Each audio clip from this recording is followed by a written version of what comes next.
All right, Oren Kinski is here today with two very cool guests. Singer Oren Lavie is committing bedroom crimes with a troupe of dancers led by choreographer Maya Brenner. Hello and welcome to all of you. Did I get your name right? Did I say it right, Lavie? Beautifully, yes, Lavie. Oh, good. Okay, welcome to the show. This is a change of pace. Like yes. we have a dance music number that is not in a live stage. Exactly. Well, we always talk about how dance uses music, but when I saw this video last week when it came out, I was thinking, well, it's interesting to bring some people to talk about how music can use dance. So there you go. So brilliant indeed. Okay, so first tell us about, I mean, I've looked at a lot of your projects, and it's really, you could tell you put a lot of heart and soul into producing, you know, your videos. So like specifically this one now, Secondhand Lovers, is kind of part of a larger project, right? It's part of a trilogy of music videos, and it's a single from my album, Bedroom Crimes. So let's talk about the video in particular and how this wonderful lady is added to the aesthetic beauty of the video and the project. Yes, let's... Yeah. Tell me about her and why she's so fabulous. Oh, wow, she's fabulous because she is, well, she's got a history in cinema. Right, I studied cinema and I'm a choreographer and dancer, and we met through a common friend, or somehow. Yes. And you were looking for a choreographer, someone... Yeah, there was a script that I wanted to do for this, and the script had all kinds of beats that needed the choreography of the dancers, and I needed somebody to help me sort of putting those. And someone who understands the language of video and film. Yes. All right, well, let's look at a quick clip, and then everyone will know more what we're talking about.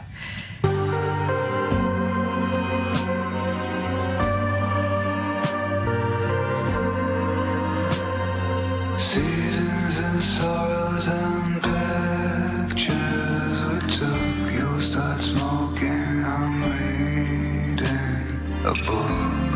I'm losing my vision. You're losing your looks, and the music plays better. Play sweet, you let your head down, you roll up your seat, and you crawl to the bed, but you stop at its feet. Wow, it's really amazing. So how did the project kind of happen? Like once you started figuring out what you were going to do, how did the dance number kind of come once you started filming, or you picked it before you shot the video? We talked about it a lot and had a lot of conversations about how this should happen. There was a script that you came with, but once we met, we started kind of playing with it and changing it and understanding how to do it with dancers and with actual bodies, which is different. And why is that for you something that you find so, you know, such an interesting element of your work, is bringing in dancers, besides the fact you're surrounded by all these beautiful women? That goes without saying. I mean, like, I was gonna be like, dude, I wish I could have that many women like sitting by me while I'm drinking I can't coffee. say anything about that. No, I come from theater, and I like to do things that are on camera, so no special effects, no stuff that's added later. And it felt like it could be interesting to show somebody living inside a fantasy, and that the fantasy is going to be portrayed by real people in the real environment. So just sort of like that the boundaries between reality and fantasy are kind of blurred.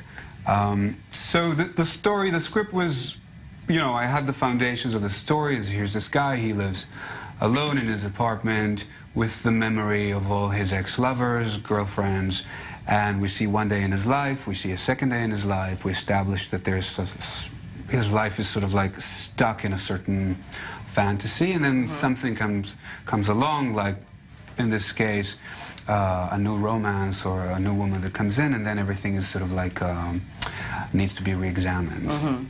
And so at that stage, we've met, and we went over the script and sort of tried to imagine what would be nice, like what kind of daily activities would be wonderful to show, how he lives his life, and how you know, the memory of his ex-lovers would take part in that. Right, and how it just kind of weaves the canvas of your overall life. Anyway, you guys, thank you so much. I wish we had more time, but we're going to have to go back to Trump. But thank you so much for coming in, and really best of luck. And the whole album, the album will be released in its entirety later this month. Yes. So YouTube, Facebook, where else can people go?